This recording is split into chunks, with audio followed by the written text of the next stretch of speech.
Olá, bem-vindos, bem-vindas a mais um episódio do podcast Conversa Sustentável, desvendando o S do ESG. Eu sou a Vivian Blaso, co-idealizadora do Cidades Afetivas, sócia fundadora na Conversa Sustentável, professora, pesquisadora e artista.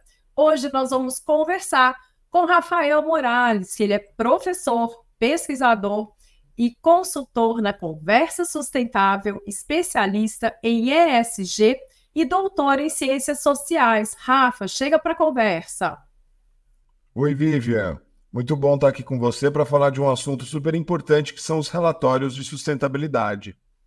Sim, Rafa, e você tem bastante experiência nesse assunto, né? Pelo seu portfólio, eu sei que você já fez aí alguns relatórios desde o início da publicação dos relatórios no Brasil.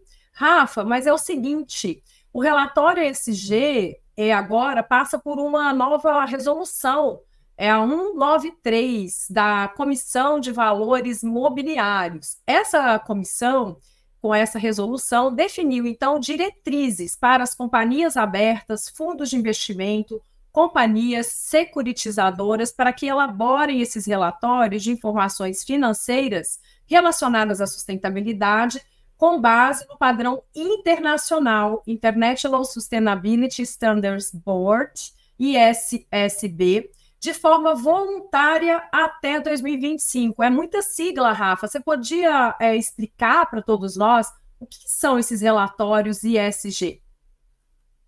Claro, Vivian.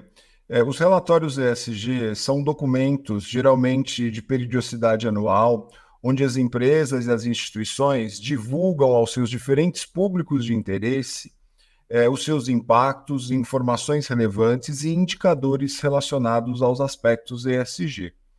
É uma maneira de prestar contas às partes interessadas por seus impactos na sociedade, na economia e no meio ambiente, bem como esclarecer as medidas tomadas para evitar a repetição de impactos negativos que essas empresas tenham na sociedade.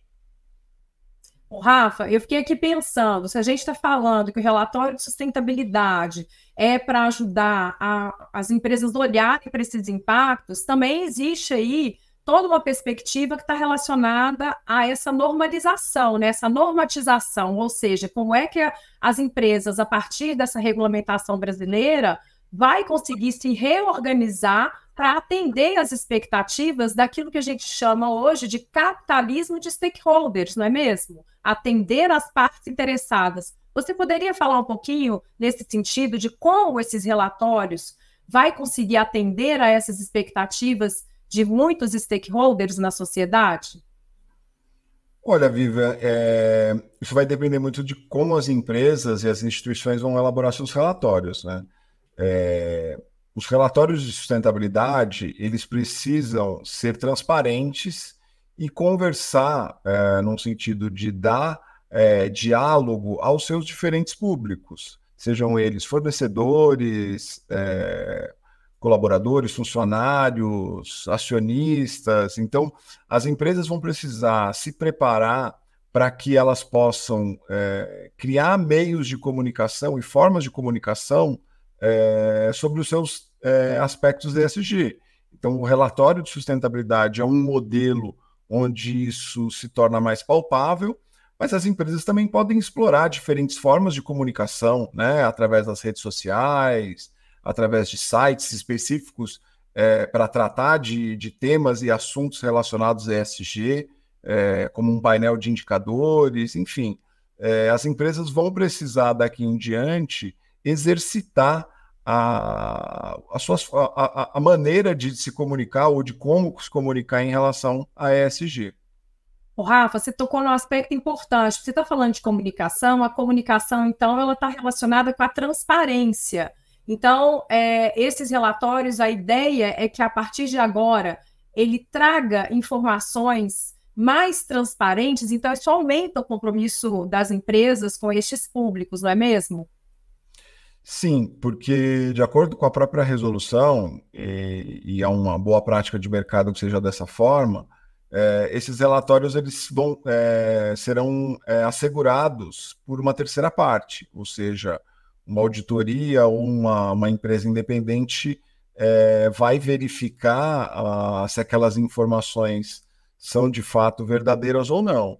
Então, como você falou, o tema transparência ele acaba se tornando um dos primeiros aí de importância para as empresas. O Rafa, tem um aspecto que às vezes as pessoas também vêm perguntando bastante, né, nas reuniões que a gente faz com alguns clientes. Afinal de contas, a Conversa Sustentável já tem 15 anos de experiência na temática da sustentabilidade, que é o aspecto relacionado à materialidade.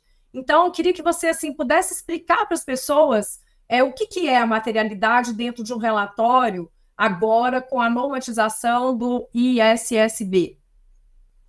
A materialidade, Vivian, é um tema, um aspecto importante, porque é através de um exercício de materialidade que as empresas vão definir quais são os temas mais importantes para o seu negócio. Então, a definição de temas materiais, ou através de uma matriz de materialidade, é a definição de, uma vez que o ESG são um guarda-chuva de muitos temas, né? Dentro do ESG cabem muitos assuntos e muitos temas, é preciso que haja uma priorização a partir da consulta aos públicos de interesse. Então, para uma empresa de mineração, ela precisa ouvir a comunidade, ela precisa ouvir o governo, ela precisa ouvir as organizações não governamentais, a imprensa, e esses públicos apontarem para, no caso, essa mineradora, quais são os temas mais importantes que ela divulgue em seu relatório, para que não seja algo onde a empresa define aquilo que ela entende como importante para divulgar como informação relacionada à sustentabilidade. Então, ter esse processo de definição de temas importantes e relevantes para a comunicação e divulgação dos dados ESG é um passo importante e, sem dúvida, também de maturidade para as empresas. Muito bom, Rafa. Então, esse tema material, ele tem que estar relacionado com a estratégia de negócios, mas ele também tem que ser relevante justamente para todas as partes interessadas, não é mesmo? Com certeza. Ô, Rafa, daí, como aqui o nosso tema do podcast tem falado muito da questão de desvendar o S do ESG, a questão da inclusão, como que fica? Uma coisa você já falou, que agora a expectativa é que os relatórios eles tenham essa dinâmica de cada vez mais várias partes interessadas da empresa façam parte do processo do relato, né? Mas nós temos também a inclusão, que vem se destacando agora, principalmente no Brasil, onde a gente teve um aumento das desigualdades sociais no pós-pandemia. Então, se a gente definir a questão do pilar de inclusão como um dos tópicos materiais da sustentabilidade, como é que a gente pode, então, abrir essa perspectiva para justamente reduzir desigualdades a partir dessa avaliação sistêmica que um relatório de sustentabilidade exige por parte das organizações?